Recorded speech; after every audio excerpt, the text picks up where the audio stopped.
It's about to start, we'll talk about code or whatever we'll talk about today. It's about to start, so please hang tight while I check that everything is okay. Sound check, camera check, lights check. How's my hair? Oh, wait, I don't have any hair. Maybe put some pants on and I am good to go. So get ready wherever you are, 'cause this stream is about to start. Get ready wherever you are, 'cause this stream is about to start.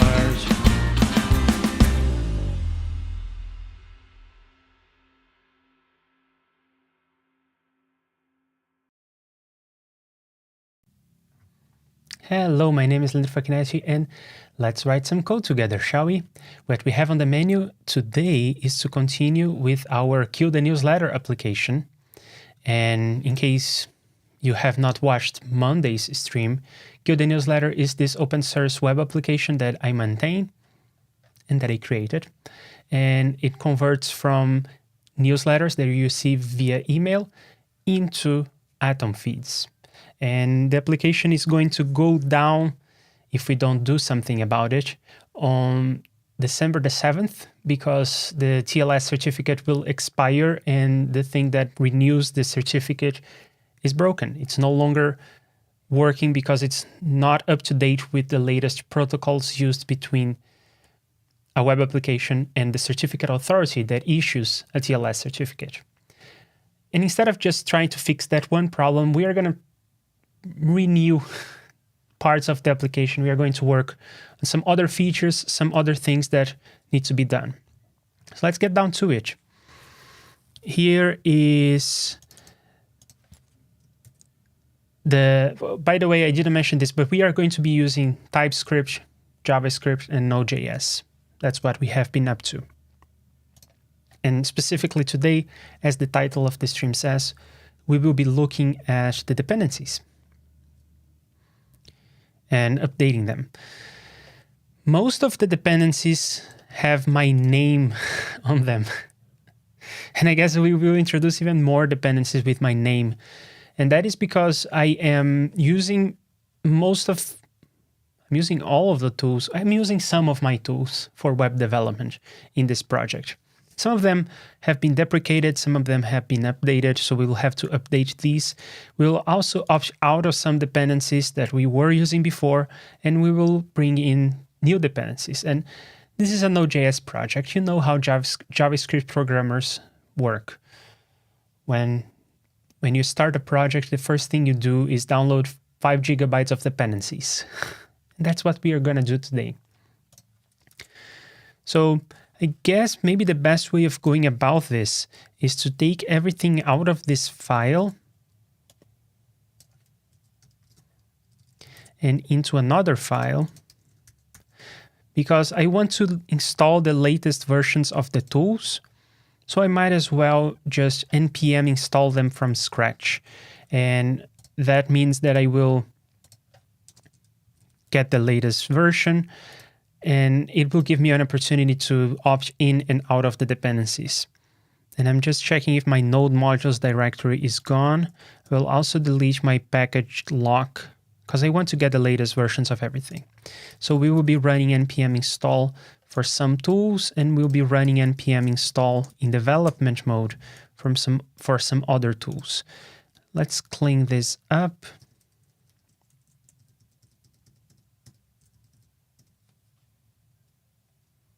That didn't work. There you go. So we will want this and that and that. This tool has been deprecated. This is actually the culprit of the problem that started this whole adventure. It is a package that turns Node.js into a TLS server. So you can have a single Node.js server that knows how to speak HTTPS, which in theory is a great deal because then you have only one thing to manage. And I still think it is a great deal. But as it turns out, I learned some things since I did this last version of Kill the Newsletter. And one of the things I learned is that if you have a single Node.js server as your entire application, it means that any static file that you want to load needs to go through the application, which for the Kill the Newsletter, it's probably okay, because Kill the Newsletter is just a one-page thing, has very little in the way of static files. But in principle, it is bad form to serve static files out of Node.js. And when I see these things like best practices, such and such is bad form, my first reaction is to doubt, because many people have the tendency of optimizing things too early. And in Kill the Newsletter, I think that perhaps this is not an issue. As I said, there is very little in the way of static files, but it is not terribly difficult to fix this problem and have the Node.js server responsible only for the dynamic parts of the application, so doing the business logic, so to speak, and have another server that acts as a reverse proxy, which sits in front of Node.js, and that is responsible for serving static files. And my preferred option in that space is Caddy. So instead of this, which deals with TLS at the Node.js layer, we will instead use another one of my packages, which is just a handy way of installing Caddy on a Node.js project. There is not a lot to this package. All it does is download the correct version of Caddy for your operating system and your architecture. Then this package creates random strings. I'm pretty confident that we will need that, but we can quickly check. Yeah, we use that to create references in the Atom feed, so we will need that package. We will be using Express as our web server in Node.js. We will probably need FS file system extra.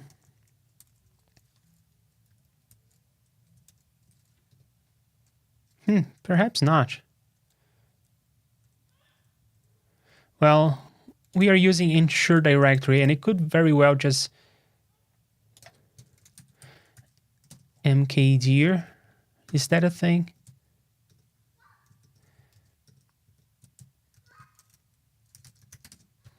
I forget. File system. Yeah, can I create a directory in a nested way?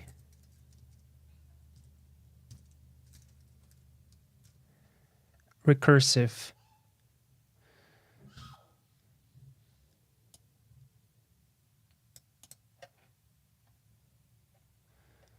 It feels to me like this is going to do the thing I need. Let's try this. One thing I noticed recently, one thing that I learned about Node.js recently, is that all the Node.js packages are imported on the REPL, or at least most of them are imported in the REPL, so you have access to things like HTTP, the file system, and so on. So I can use fs promises, mkdir, and then abc. And if I just do that, it will fail, because I cannot create a C directory because A and B don't exist.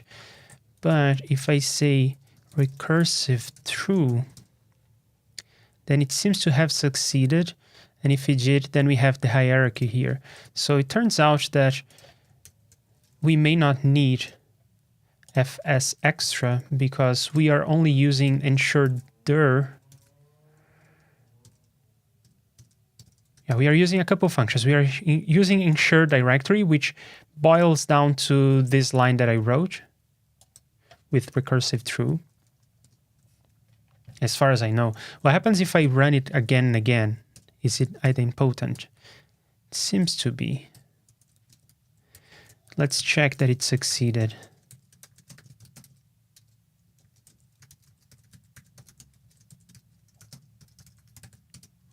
Yep. It's printing, it worked every time, and the directory is there all the same. Great. Why can I not delete this directory? There you go. So it seems to me that fs extra will not be necessary. Then SMTP server and mail parser are going to be necessary. This is the mail server part of the application. Kill the newsletter receives emails and turns them into Atom feeds. The Atom feeds are served via the web application, but the receiving emails part of things is its own email server. So when you fire up the Node.js application, it starts a web server and it starts a mail server. Then that's what this package is doing. The SMTP server is the email server. Mail parser is responsible for, well, I guess it's in the name. It's responsible for making sense of the messages that come in. And then we have this. What's this being used in the code for that? Yeah, we don't need that anymore. But we will need that. And I also know that we'll want to have commander, which is another utility package to parse command line applications. And yes, I got the right name.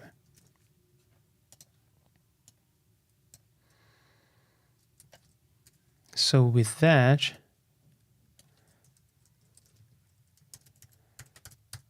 we have this beautiful line that we can run. And while it is installing stuff, let's take a look at the development dependencies. To begin with, I know that I will want to use esbuild. This is a module bundler for the front end. We are not going to be using this on the Node.js server. We'll be using this for the static files that exist in the front end. And yeah, I looked into all module bundlers. esbuild is the perfect sweet spot for me. It is relatively straightforward, but super powerful. It can deal with images, CSS, and whatnot. And it's super fast too, which is great. Then, in terms of types, we'll probably want many of these. Let's get rid of that part.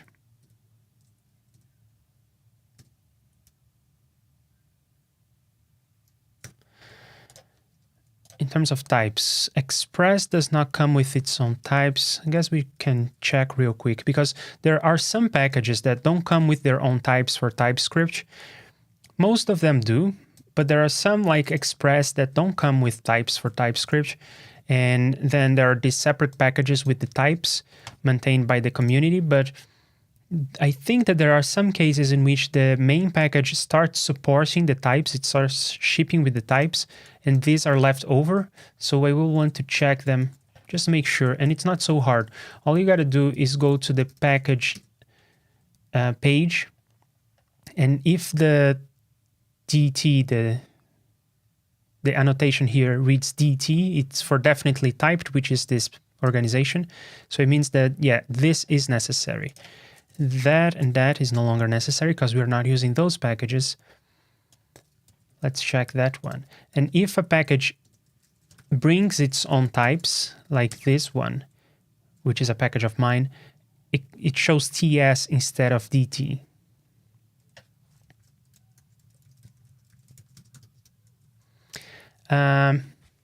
Jazz is here. Hello, what's up? Great to see you here.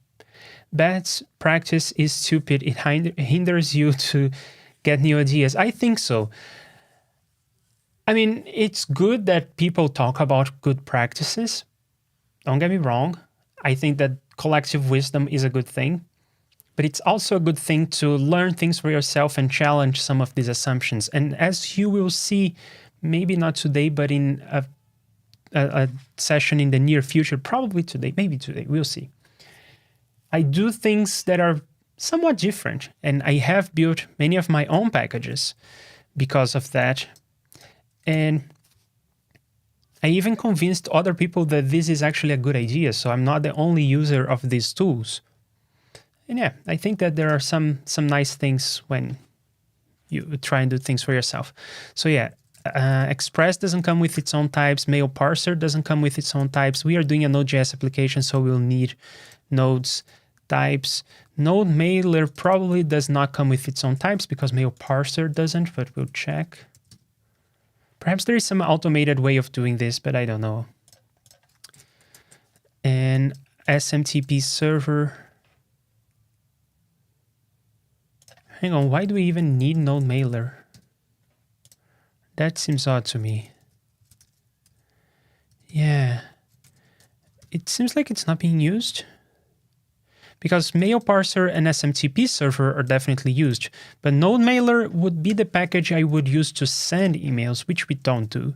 So I think that that may be unnecessary. If things break, then we bring it back. Then Cache, which is another one of my tools, it's not under my Liafac namespace, but it is one of the tools that I developed. It's for packaging the application into a binary for distribution. Then this, I feel like this is used for testing.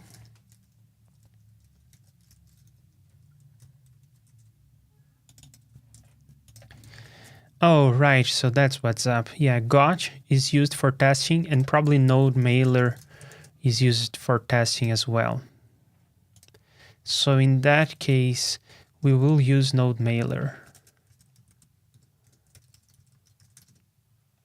And it needs types, so we will bring in node mailer and types node mailer. Jest is a testing framework that I'm no longer going to use. I will be using my own thing, as we'll see later, and it's not even a package. It's just a way of organizing the code. Node dev, I'm no longer using that. It is something that restarts your application when some files change. I am using Node Mon these days. It's conceptually simpler, and this sometimes breaks, and Node Mon is much more stable. Then node mailer, we already got that one. Prettier for formatting the code, we will use that one. We will not use these guys. These are for running TypeScript without pre-compiling, but these days I just use TypeScript directly. And then we install the development dependencies. And Mage is here. Hey, what's up? I've been looking at Deno today. Yeah, that's an interesting tool out there, and I have not used it a whole lot. This is the deploy thing. Can I go to like a landing page about the project? What's up with that? No, it redirects me to deploy, it seems. They're trying to make money, good for them. But yeah, it's this different environment for running JavaScript applications. It replaces Node.js. It's developed by the same person who originally developed Node.js. And it has some great ideas, but I have no experience with it. So perhaps Kill the Newsletter could be a good candidate for trying this out and see if it holds any water. It seems to be really good. People are generally happy about the thing when they talk about it. But how about you, Mage? Have you used Deno? I mean, you are looking into it. Have you used it for any little project? And I'm loving this. What's that?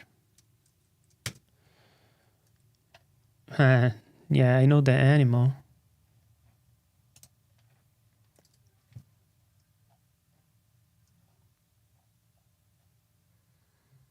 Okay.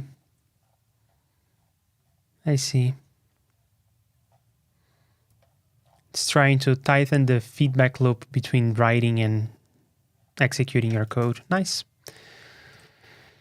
Yeah, but I don't think I'm going to be using Deno for Kill the Newsletter because, well, at least not right now.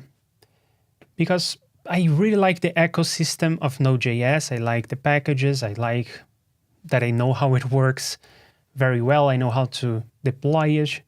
And I don't know Deno all that well, but it seems to me as though not all the packages are compatible, and the way that it does not necessarily use the node modules folder, it uses imports maps. It's a different way of thinking about things. It's much closer to what the browser does, which is a nice thing, but I don't think it's my cup of tea. Anyhow, we have all the packages here. Great. So I think that the next thing I'm going to do is to move the source folder into a different folder to keep it as a reference. But I think that we are going to restart sort of the skeleton of the code from scratch. Yeah, that's what we'll do.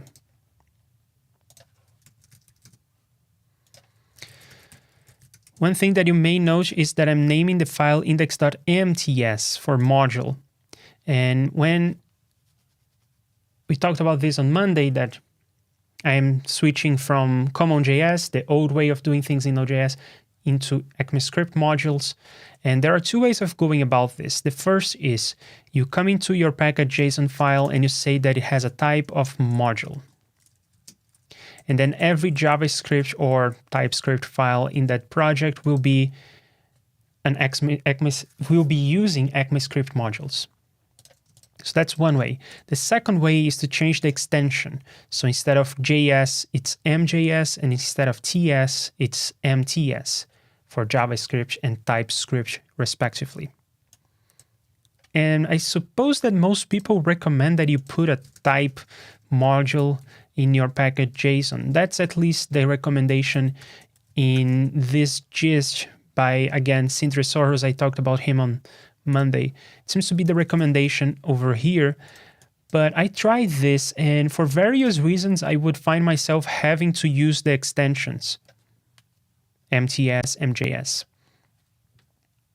Because sometimes your file does not exist in the context of the project. I will show you a case in which that occurs, perhaps later today or in the next session. And I like the fact that when you use the extension, the file itself declares what module system it should be using, and it is very apparent to the reader of the project that this is going to be using modules. They don't have to have the context of having looked into the package.json. Just by looking at this, you can already know that not only we will be using ECMAScript modules syntax on TypeScript, but also, so not only that, but also the compiled JavaScript will be using ECMAScript modules. One thing doesn't necessarily imply the other. You could use this syntax in TypeScript and generate Common.js syntax for importing. But I find that this is much better. It reveals the intent much better. So now let's bring in a couple packages and do a little bit of setup. Well, maybe before we do that, let's review our scripts, because we have reviewed every other part of package.json. We talked about this on Monday, and we talked about this right now. But we haven't really talked about that. And I think that many of these things can change. As a reference, I'm going to bring in my day job,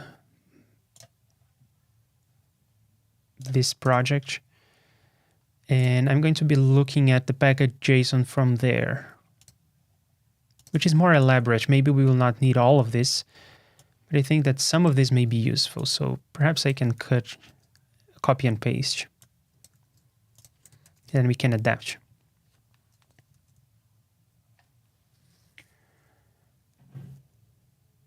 I don't think we will need this kind of deal, but just maybe we will need that, and I will show you why later.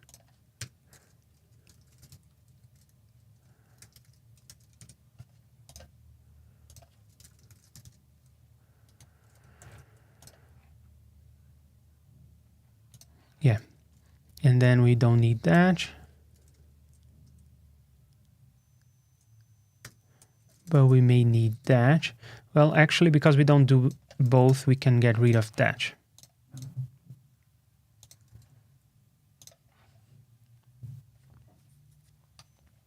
Yeah, guys, I may be going too fast. Let me take a step back and explain what's going on. The scripts are things that you can run on the command line using npm, so you can run npm like this. Or some of them are special. Some of these names are special and recognized by npm itself. So for instance, this runs anytime you run npm install with no package name, which means when you're installing all the dependencies for the project, this is going to run. And what this is going to do is it's going to go into the static folder and it's going to run npm install in there.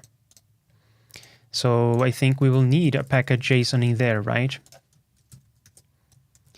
We'll get to why we need that right now. I was going to say we'll get to that later, but no. We have two package JSONs. One for the application itself. That's what you will find at npm.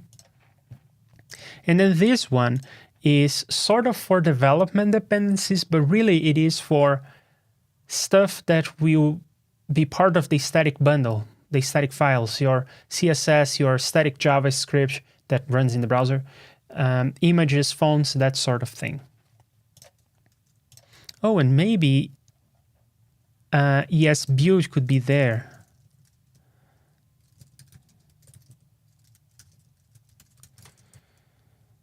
So I'm getting rid of esbuild from here on the upper package JSON and going into static. And I'm really liking the way that this is working out for Courselore. It is a clean separation between stuff that runs in the server in Node.js and stuff that runs in the browsers, stuff that will be static files.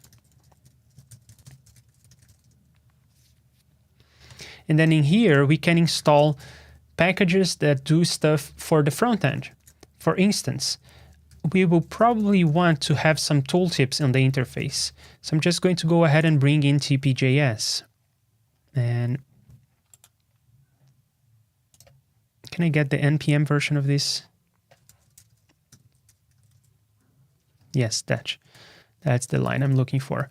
So this is a dependency that will be part of the bundle that is sent to the browser.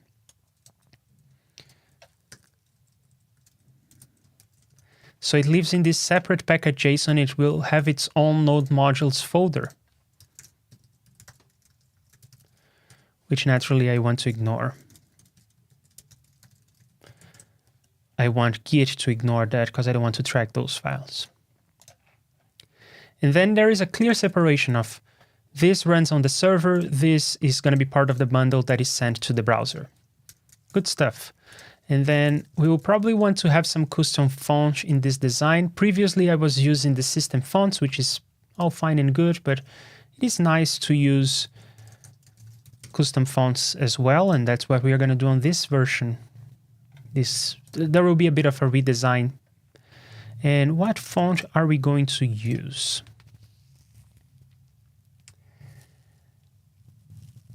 We can go with something very basic. We can go with something flashier.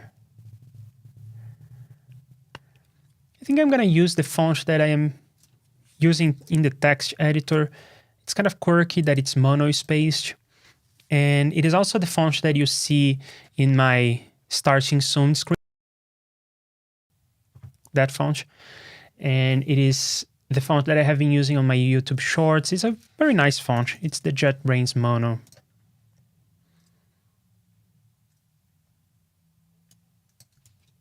And in case you don't know, font source is a bunch of npm packages that distribute a bunch of fonts, making it very easy for you to self-host your fonts instead of having to rely on something like Google Fonts. So yeah, tooltips, a custom font. I cannot think of anything else to import right off the bat. But this goes to show the infrastructure. So when you run on the top level npm install, it will install all the packages, install all the dependencies, and it will go into the static folder and run a script from there. In particular, it will run npm install in there. So then we can see that the packages have been installed in the static folder, but it also tried to run prepare, and that was not here, so it ended up failing.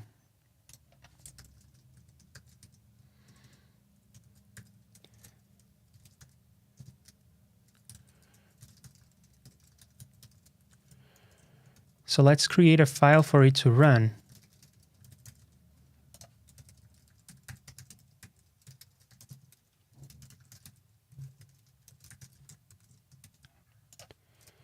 And second try, it should now print this.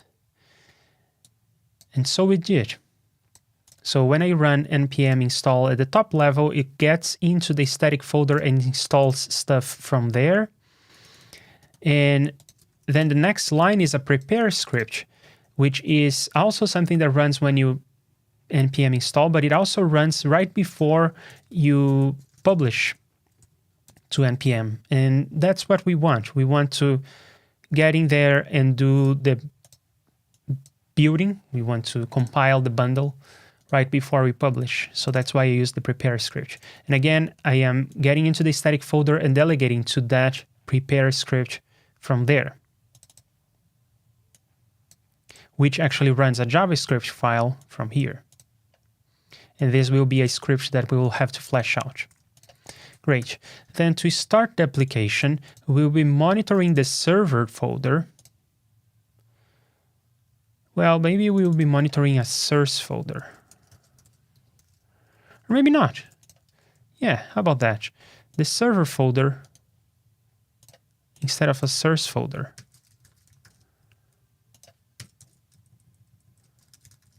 Because we have static files that are also kind of source files. This is kind of a source file just for the different context. So I think that this reveals the intent a little better. We do have to go here and say server. And I think that that's all we need.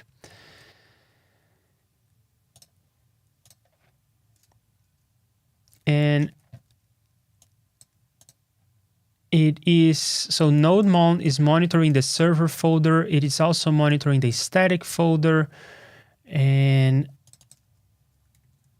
it can monitor only this file in this case. It's also monitoring any kind of image and also the configuration folder, which we don't even have that right now. We only have this example here, which I guess is super outdated. We'll not be using any of that. This, however, is kind of useful, but let's get rid of the whole folder and bring it from course lore when we need it. So configuration.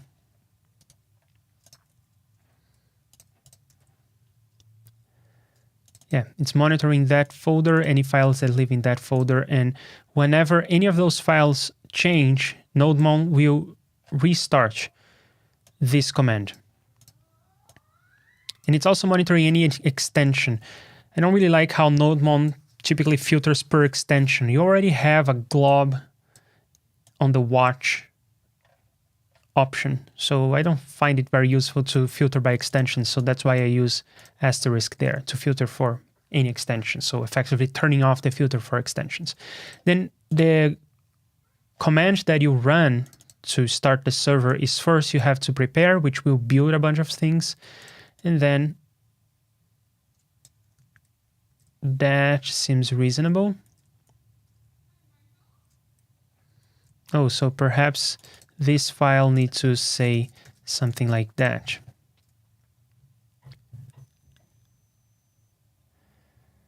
And perhaps this file could live here.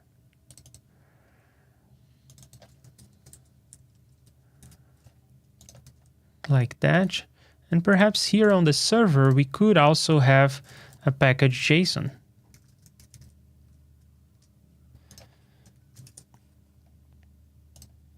And then we can move some of the development dependencies from here to there.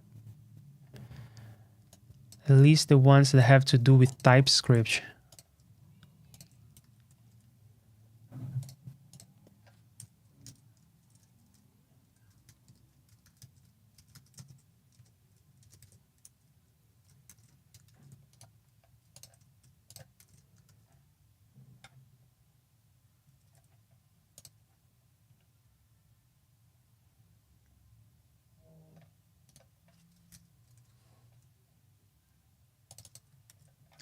And because of that, we will need to restate some of the things that we cut from before.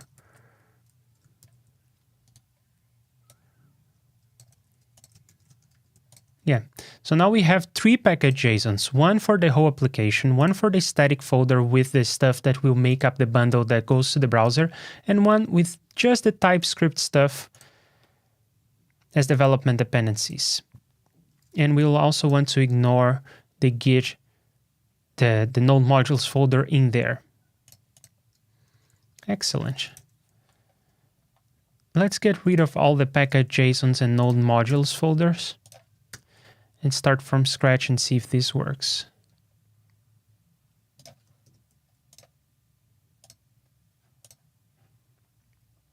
And I guess I will reorganize the to-do folders.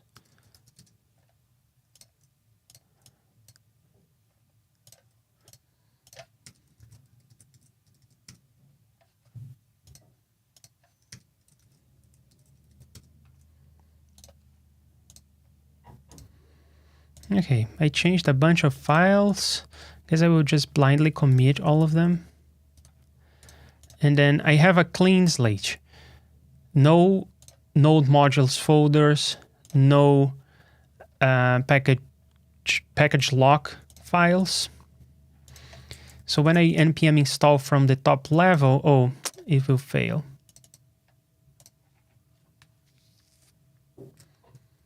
This is missing prepare script. But I don't want to touch it now because npm install may touch this file. So I'm going to wait until this fails and then revisit it. Meanwhile, let's catch up with you all. So Mage has not used Deno yet, but there is also a new kid on the block, Bun. Yeah, was it you who mentioned this yesterday? I think it was you who mentioned this yesterday. Yeah, I checked this. It's interesting. It seems like people are interested in implementing these things in other languages. And as far as I understand, this is not even using... Oh, this is nice. It's not even using V8. It's using... Yeah, this thing, which is, I guess, is a WebKit thing, which is, I guess, the thing that comes with Safari. So yeah, fun stuff. Dan sent me here also your mod Bo. I know him from our Windows streams. Keep doing the DSP streams. Yeah. So I want to keep everyone on board. I have to work on this Kill the Newsletter stuff, which is JavaScript and web. But I also am interested in DSP, so I have been alternating one day each. And then perhaps you will want to tune in on the DSP days more so than on the web development days. But yeah, I am doing DSP stuff. Don't worry about it. I don't have any use cases, just fun. I've spent 2 years playing with Rust just because I like fighting with the borrow checker. Yeah. I have spent many years thinking about type systems. And Ben is here. Hey. I'm using Cascadia code in VS Code this week with ligature switched on. Yeah, this is the font that comes with the Windows terminal. It looks super quirky. It's very different from the traditional choices, and it looks awesome.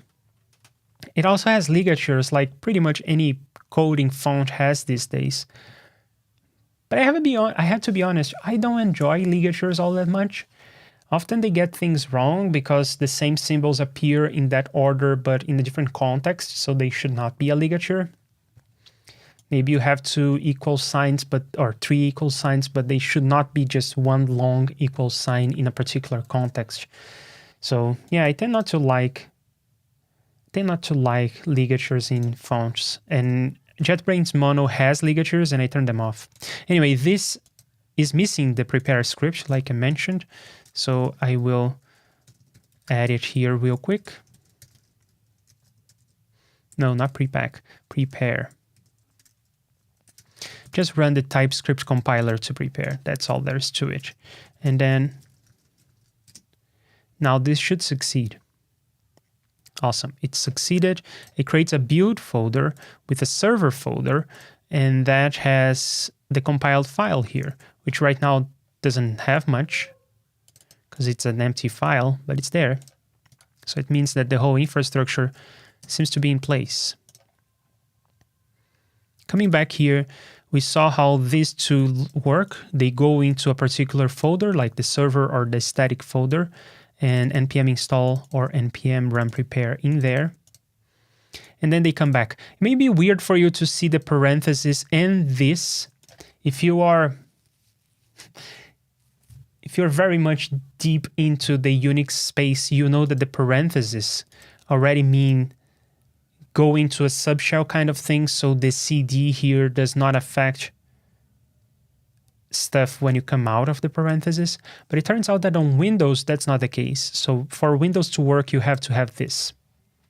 And I don't mean with the Windows subsystem for Linux. I don't mean the Windows subsystem for Linux. I mean just good old terminal, the cmd.exe that needs this. And then the same for prepare. To start the application, we went over that. And then there is this, which will clean the data directory and then start the application. I find this super useful for testing. And then test is running prettier to check that we are following the formatting style of prettier on this folder, on that file, and on that folder. And this, again, is something necessary for Windows to work. I'm not sure, and I'm not even sure why. I know that the line endings on Windows look different, but I don't know why Prettier needs this to work. It should detect this by default, I would think, but nope. So anyway, clean all is just delegating to 3 other npm scripts. This is going to clean the build, this is going to clean the data, and this is going to clean the Node modules folders, but it is using this package which I have not installed. So let's install that real quick. This again is for Windows to work. It takes these commands that look like Unix commands and makes them cross-platform. So it sort of re-implements RM, but it makes it cross-platform. So that's what that's about. And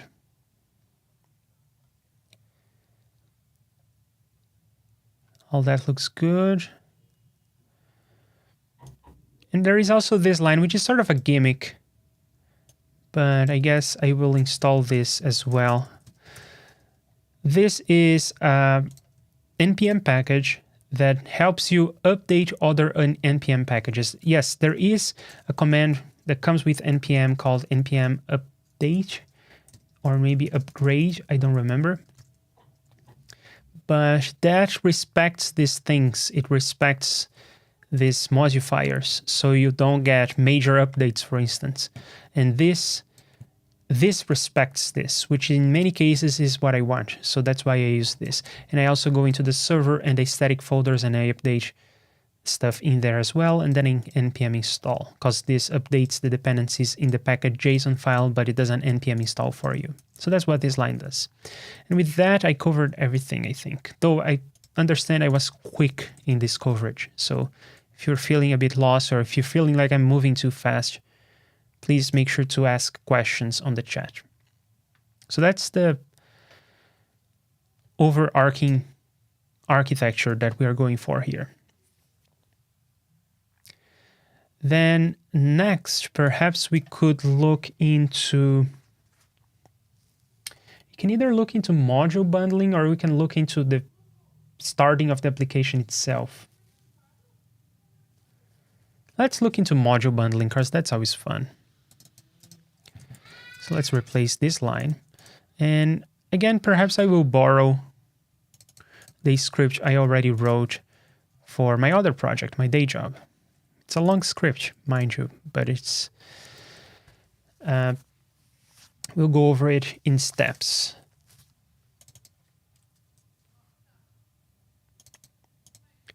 And let me take a look at the files that I had on my old static folder. I only have the logo and the icon. So I am fairly confident that we will not need this. And that we are not importing, we are using just fs file system promises.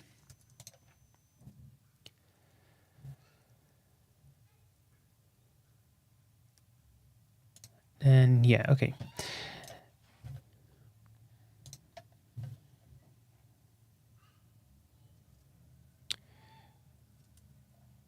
This is a global CSS file, which for my day job is a long script, but we'll start from scratch.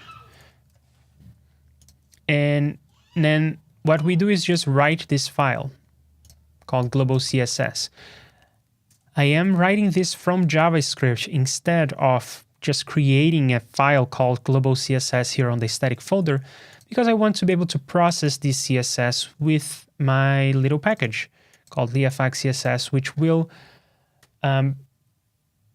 run post CSS, and it will take the nested rules like this. So it will take code that looks like this and transform that into code that is valid CSS. For the time being, nesting is not part of CSS. People are working on that, but it's not part of CSS. So it does a pre-compilation step. That's what process CSS is doing for us. So that's why I'm writing my CSS in this file. Then it's sort of doing the same for this other file called index.js. In this case, I'm not doing anything dynamic. I'm not doing any processing. This JavaScript tagged template literal is really just, what is the implementation of it? Huh? It seems like it's not very easy to access. But yeah, this is just outputting a string. It's not processing the JavaScript in any way. But it is convenient to have this in a single file. The prepare.mjs file contains your static CSS and your static declaration JavaScript for the front end as well, if that makes sense. Then, yeah, we are going to import JetBrains Mono. Will we need any icons? Let me take a look at the interface real quick.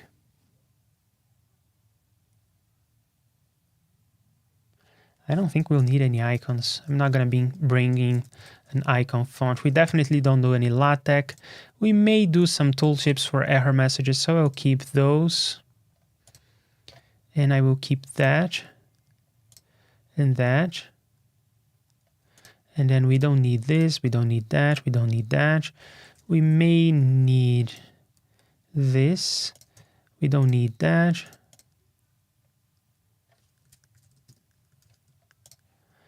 And this should come from somewhere else. It should come from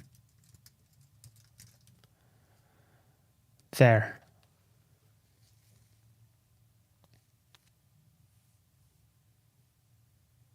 I guess from there.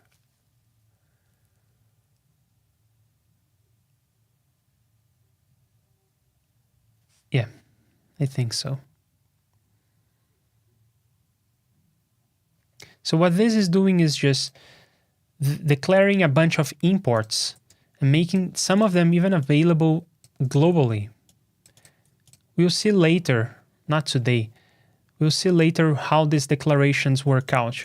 But it may seem strange that I'm putting things in the global context. The truth is that I don't use ECMAScript modules to declare most of the behavior in my application. I use something else. I'll show you later. But I do need these things to be available. I do want to use the libraries, so I need these things to be available in the global context. Yeah, I'm sort of polluting the global context. And this will be the entry point for using esbuild.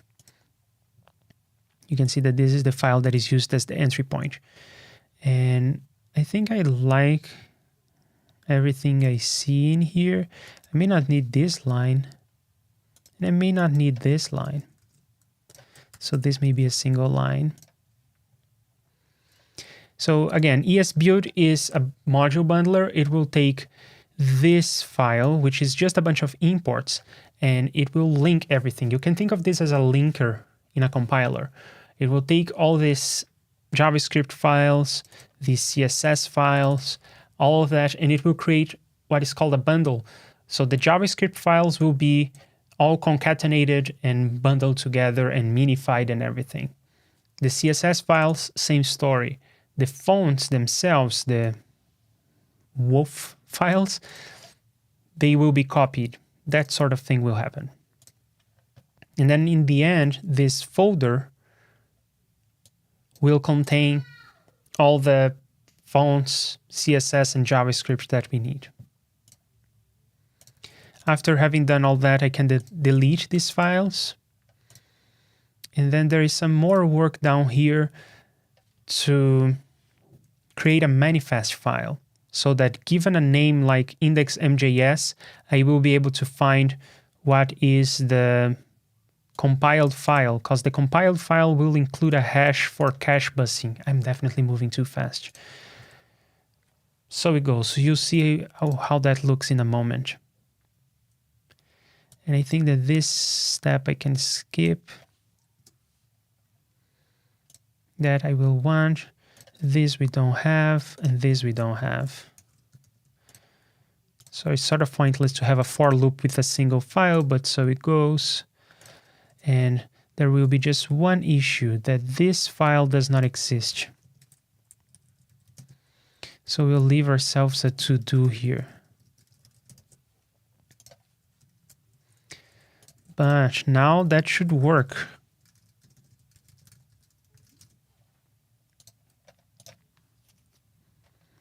Oh yeah, ensure dir should be make dir recursive true. Oh, copy is not a function. Is it CP? It's copy file.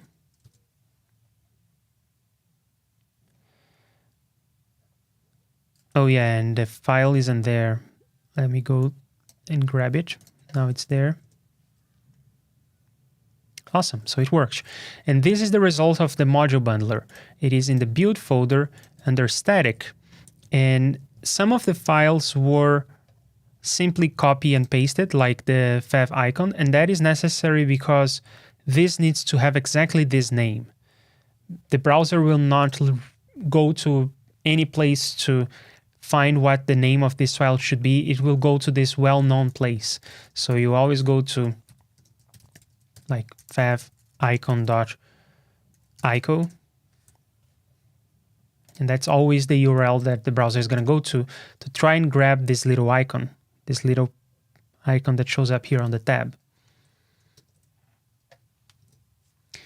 And so that's simply copied here on this line.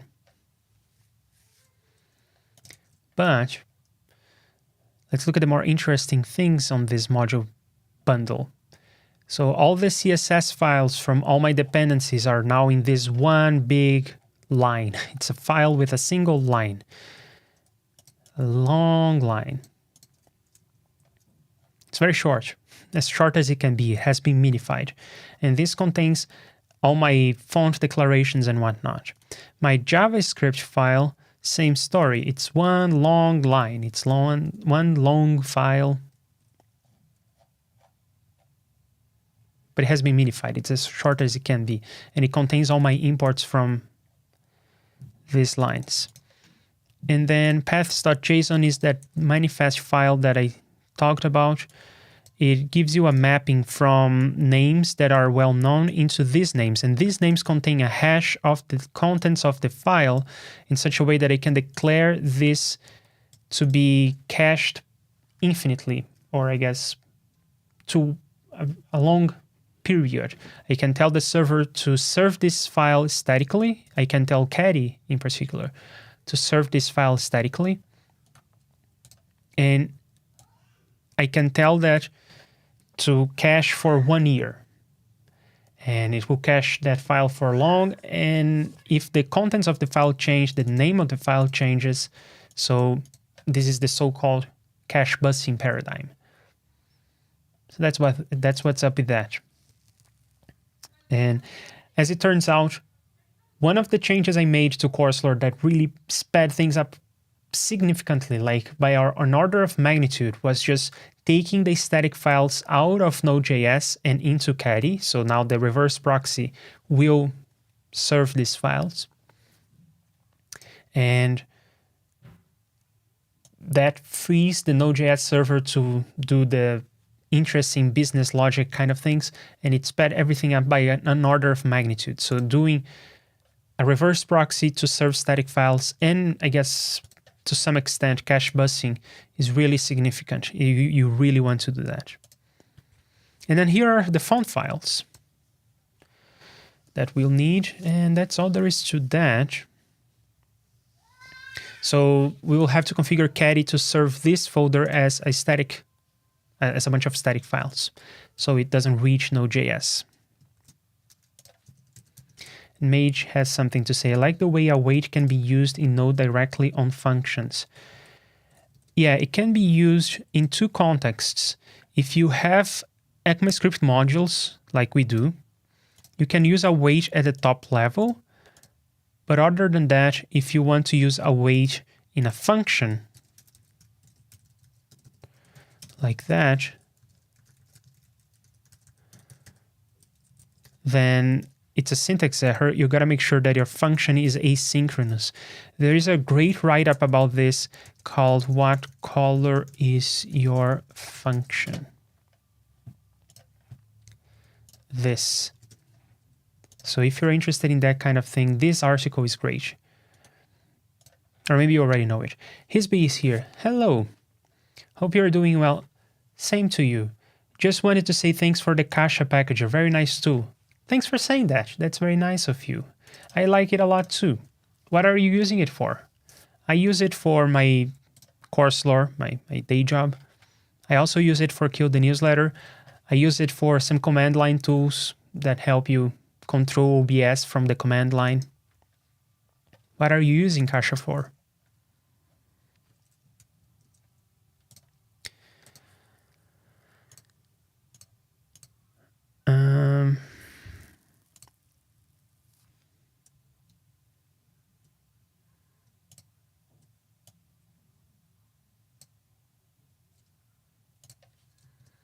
I'm moving over the rest of the static files because it's just the logo and the fav icon, and I'm not sure if I will change the fav icon. Do I still like it?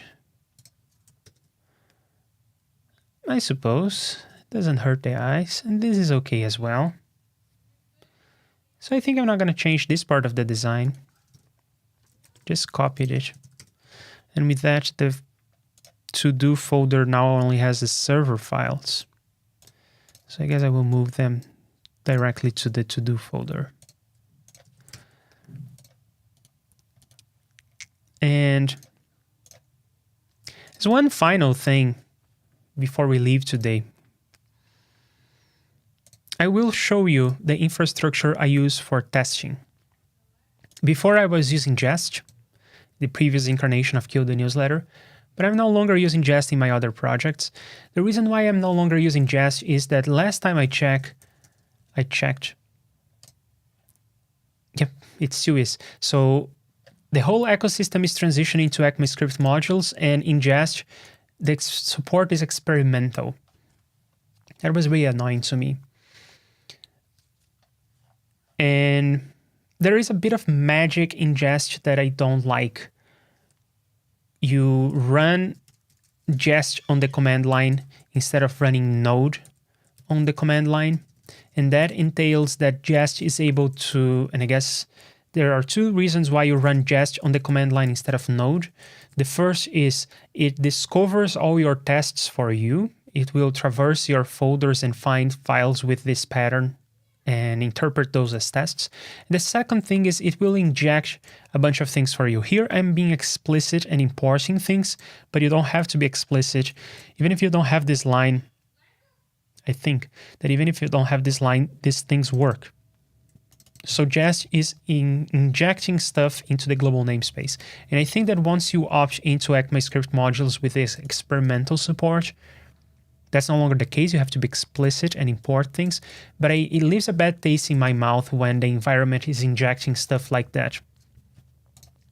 So when I saw this and I reflected on all this problem, I realized that there is a simpler way of testing when you have such a simple application like this that is a single file. Here's how it goes. You can have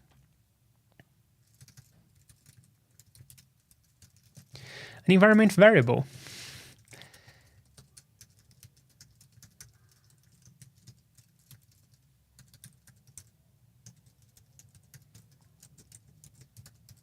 Like so.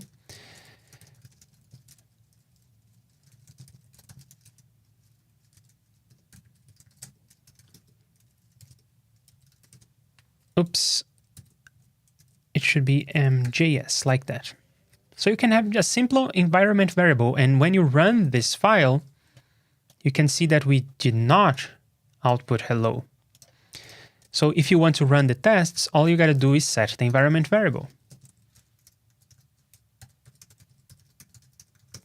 And now it will output hello. Which means that in here, you can do something like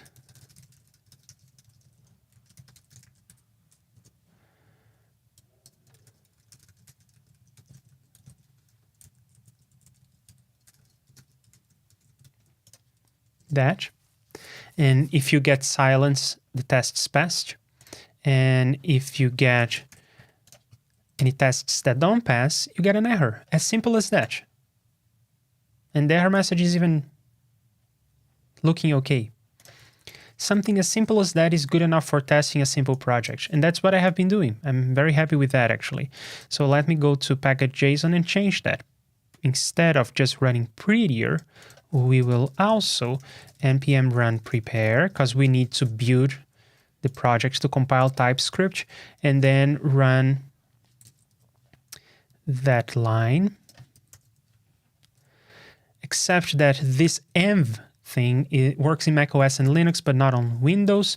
So we will also install crossenv, which is a Node.js package similar to Shell X in the sense that it works across platforms.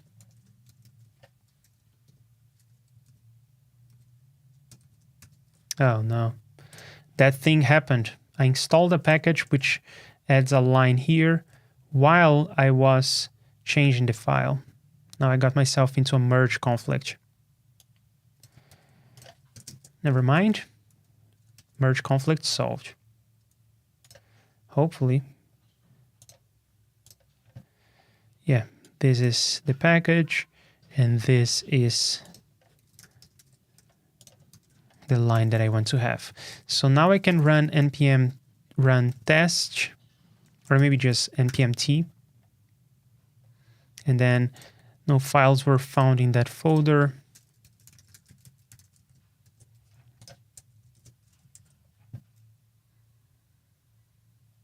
And there you go. Here's an assertion error. Let's make the test pass. Assert comes with Node.js, and this is simply looking at an environment variable. It doesn't get simpler than that. And there you have it. Let's review what I did here on package.json real quick, just make sure.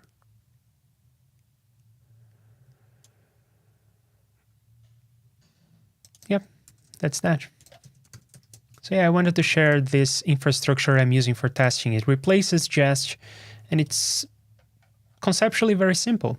I like it a lot. It has been working well for all my packages, and I'm bringing it to Kill the Newsletter now.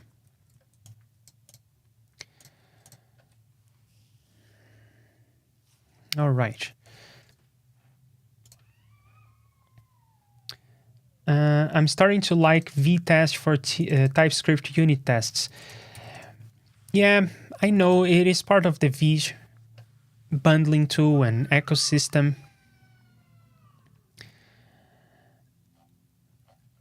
It doesn't be, these things are super nice when your project is big and has many test files and you want to be able to zoom into a subset, run only a subset because you want things to be fast, or maybe just rerun the tests that failed last time. These sorts of things are super nice to have. Even these kinds of things. And I do think that these kinds of features are nice too. But not for something as simple as Queue the newsletter, and for many of my other small packages. So yeah, I'm liking this approach a lot lately. I sometimes do this, I sometimes do that. I used to be all about unit tests and automated tests in general. I would go out of my way to have everything automated. But these days I am weighing the cost and the benefit in a more sensible way, I think. So something like what I'm doing with the environment variable, this thing, this is so cheap and it never breaks because it's just Node.js. This has been around forever. And yeah, it doesn't get discovery, it doesn't get beautiful green dots across your screen and whatnot, but it works well. And when it comes to testing, well, sometimes testing things by hand on the terminal and opening a browser and everything is good enough. And you don't need automated tests. In Queue the newsletter, we have some unit tests, but it's not always necessary. Anyway, so with this, I'm going to leave it at that. Tomorrow, I will be back for some more digital signal processing stuff. We'll be back to the parameter situation, and we'll test stuff, and hopefully it will work. I'm fairly confident, more or less. I think it will work. Anyway, it will be fun. So see you tomorrow for some digital signal processing. Thank you to Mage, Hisby, and Jas and Ben for joining me here on the chat. Thank you to everyone else who is watching this. And oh, and Hisby answered, so let me react to that. I'm using Cache to package my Node.js app. It serves a front end from where you can send keyboard mouse inputs to your computer, like a remote control, but for your computer. Nice. Yeah. Interesting. And I suppose you are using that